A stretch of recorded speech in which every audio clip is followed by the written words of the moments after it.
e a gente vai falar de um tema muito sério. Você já ouviu falar sobre bullying, né? Nos últimos anos a gente tem ouvido muito falar sobre esse assunto.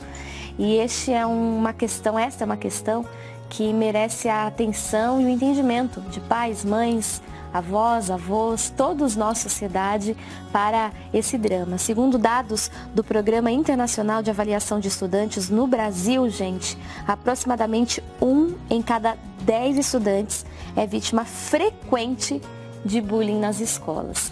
O que a gente pode fazer para reverter essa situação? Porque às vezes a gente acha assim, é coisa de adolescente, é coisa de criança, depois passa. A gente percebe que não, né? Os impactos ainda na infância e na adolescência já são gigantescos. E nós vamos conversar sobre este assunto. Estamos recebendo a psicóloga da Clínica Equilibre, Rosângela Correia, aqui conosco. Rosângela, bom dia. Bom dia, Letícia. Seja bem-vinda mais uma vez aqui ao nosso programa. E eu acho que tratar desse assunto com clareza é muito importante. Às vezes, né, diante da situação, ou até mesmo do receio que se tem de tratar de alguns temas, muitas vezes a gente prefere ignorar. Na minha casa não vai acontecer, com o meu filho, com o meu neto, isso não vai acontecer, nem no sentido de ser vítima do bullying, nem no sentido da prática, né, do bullying.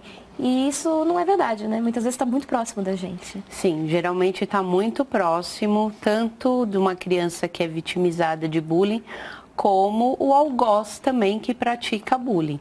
As duas situações têm a mesma complexidade e as duas devem ser tratadas com bastante atenção. Às vezes a gente pensa só na vítima, sim, mas aquele que pratica também está precisando de ajuda. Sim, inclusive porque muitas vezes vem de realidades tão complexas e difíceis quanto a própria pessoa que sofre o bullying, né? Sim, com certeza. Aquela criança ou adolescente que pratica o bullying, muitas vezes ele, às vezes, vê esse exemplo dentro da própria casa, ou ele já foi vítima de bullying, ou foi vítima de alguma agressão, inclusive de alguma agressão sexual. Não todos, claro, mas pode ter sido. Como ele é vítima dentro de casa ou em alguma situação, na escola ele encontra uma forma de extravasar. Então tem que receber a mesma atenção da vítima. Agora, Rosângela, muitas vezes a gente ouve as pessoas falarem assim, mas antigamente, ou na minha época, isso era visto como brincadeira. Existe ainda uma dificuldade de compreender, né, o que é uma brincadeira sem graça, né, uma situação desconfortável, e o que é bullying? Quando que a gente pode caracterizar bullying? O bullying, Letícia, é da seguinte maneira. Existe aquela brincadeira de criança, de chamar, ou quatro olhos, você é gordinho. O bullying é caracterizado quando ele realmente causa um sofrimento naquela criança. Quando ele é praticado e a criança vê que o outro está sofrendo, que ele não gosta da brincadeira. E isso tem que ser frequente, não é uma vez, foi lá e chamou. É uma coisa frequente que é feito várias e várias vezes. E humilha, a criança chora ou revolta. Então, o bullying é caracterizado quando tem um sofrimento muito grande. Essa brincadeira comum de criança, você é gordo, você é magro, você é quatro olhos, você tem a perna grande, não sei o quê, às vezes é encarado numa boa por algumas crianças. Incomoda também, e aí precisa ser analisado e visto. Exatamente. Mas não pode ser tratado como bullying, que é outra coisa. Sim. Entendi. Agora, antigamente, ou né, há um pouco tempo, né, a gente percebia que na adolescência era o principal momento em que o bullying acontecia. Porém, algumas notícias, informações têm mostrado que é cada vez mais frequente crianças mais jovens, né, em idades ainda pequenas, 8, 9 anos, já sofrendo impactos significativos com relação ao bullying. Existe uma idade mais frequente? Existe um entendimento de quando isso tem acontecido com mais frequência? A idade mais frequente ainda é da pré-adolescência para adolescência, mas... Pré-adolescência seria o quê? 12, 13 12, anos? 13 anos. Mas se verifica que crianças de 5, 6 anos já sofrem, às vezes, algum tipo de bullying na escola. E uma criança de 5, 6 anos que pratica o bullying, no caso, ela tem entendimento do que ela está fazendo? Ela percebe que aquilo incomoda, que aquilo traz sofrimento para a vítima? Ou acaba sendo uma coisa que acontece e ela nem se dá conta do fato? Uma criança de 5, 6 anos já tem um entendimento bem substancial do que é certo e errado. Ela vê que ela está causando aquele sofrimento e se diverte com isso. Tá. Ela pode não ter dimensão do impacto na vida dessa criança, mas ela sabe que ela sabe que ela está incomodando.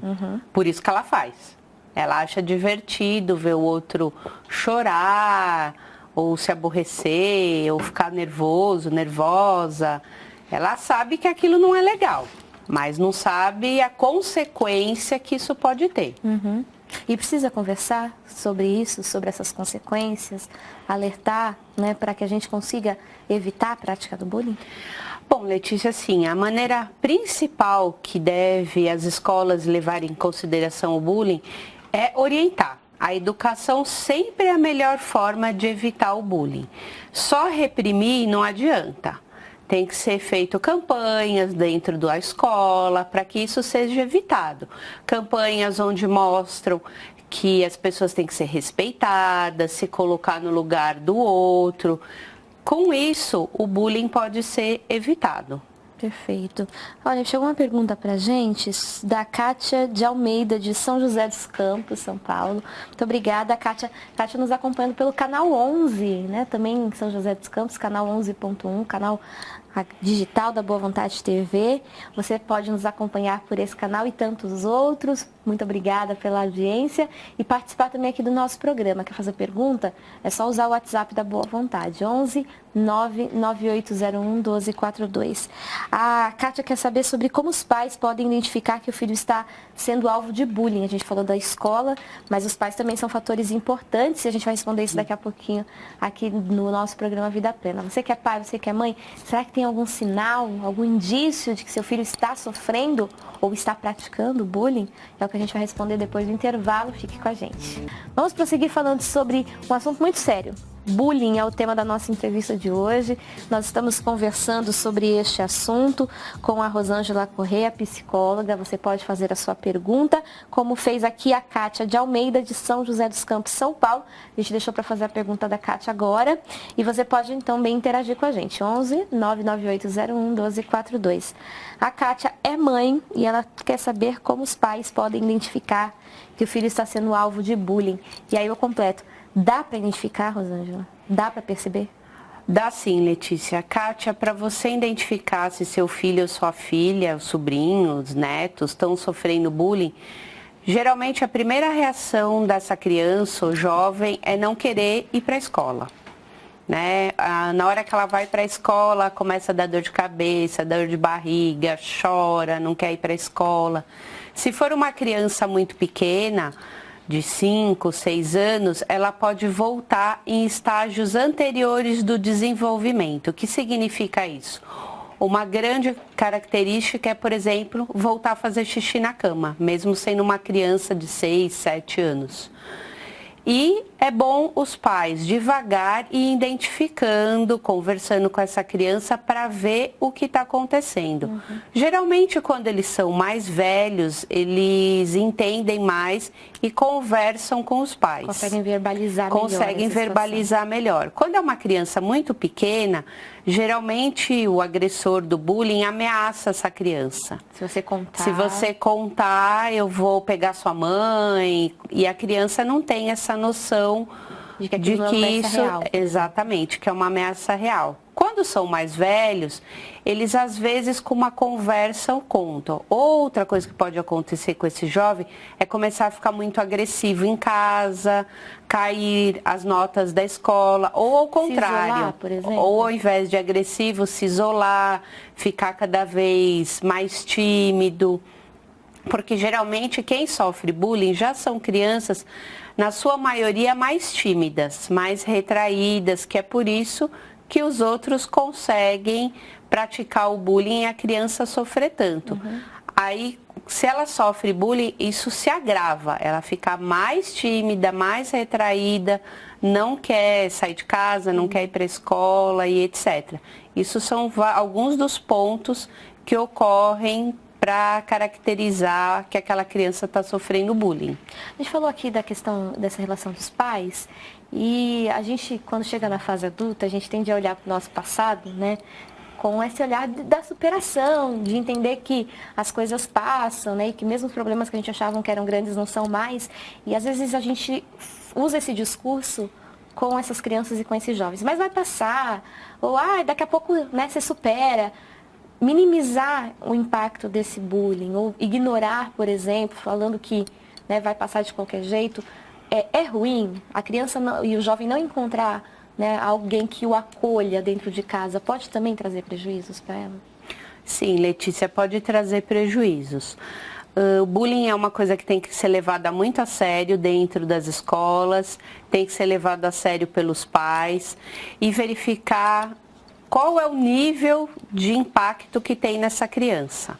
Então, levar para um psicólogo para ver o que está acontecendo, porque isso pode gerar uma baixa autoestima, que isso vai seguir para o resto da vida. Ou crises de ansiedade, de depressão, inclusive algum tipo de fobia social. Podem ser pessoas que vão desenvolver algum tipo de síndrome do pânico quando forem adultas. Então, assim, esse bullying tem níveis. A gente sabe de casos, principalmente nos Estados Unidos, de jovens que cometeram suicídio por conta de bullying, né? A gente até estava falando aqui um pouquinho no intervalo, o bullying também vai para a parte da internet, que é o cyberbullying. E na internet o que vai lá, fica lá, para sempre. Sim. E atinge muito mais pessoas. Então, o cyberbullying também é muito sério. Já tiveram vários casos de, infelizmente, jovens atentarem sobre a própria vida, de não aguentar lidar com essa situação. Então, os pais, a escola, o professor tem que ficar bem atento e não minimizar isso. Vai passar. É o que os pais tentam fazer, acolher os filhos. Mas tem que ser verificado, porque mais que seja, às vezes, para um adulto, chamou menor, uma né? coisa pequena, para aquela criança ou para aquele jovem não é pequeno. É preciso procurar ajuda profissional? É preciso procurar ajuda profissional, porque aí um psicólogo vai avaliar quais são o que está acontecendo com aquela criança, se realmente foi um bullying, o que está ocorrendo. E como eu falei no começo, Letícia, assim, não só com a vítima. Sim. Se a escola identificou alguma criança que praticou bullying ou um jovem que praticou bullying, também chamar os pais e verificar o que está acontecendo. Se aquela criança sofreu algum tipo de abuso, se ela vive num meio ambiente onde tem violência. Às vezes um irmão mais velho, muito mais velho, pode ser praticar algum tipo de violência com essa criança. E ela aprende e faz esse isso. É o jeito de lidar com o mundo. É o jeito de lidar com o mundo. Existe um bullying que a gente chama de circunstancial também. Às vezes aquela criança nunca nem foi uma criança violenta, mas ela está passando por algum problema naquele momento. Os pais estão se separando, ela teve uma perda. Ela conseguir chamar ali uma atenção. Exatamente. O jeito dela expressar isso é de uma maneira violenta. Então, por isso que também tem que ser avaliado. E os menores casos são de crianças que realmente já são transgressores desde criança. É um menor índice, mas também tem que ser levado em consideração. Então, tem que cuidar tanto da vítima como do algoz. Perfeito. Ângela, queria agradecer a sua presença. Essas informações são muito preciosas e importantes serem trazidas a todas as pessoas. Seja sempre bem-vinda aqui ao Vida Plena. Obrigada, Letícia. Bom dia. Bom, você pode continuar atento conosco.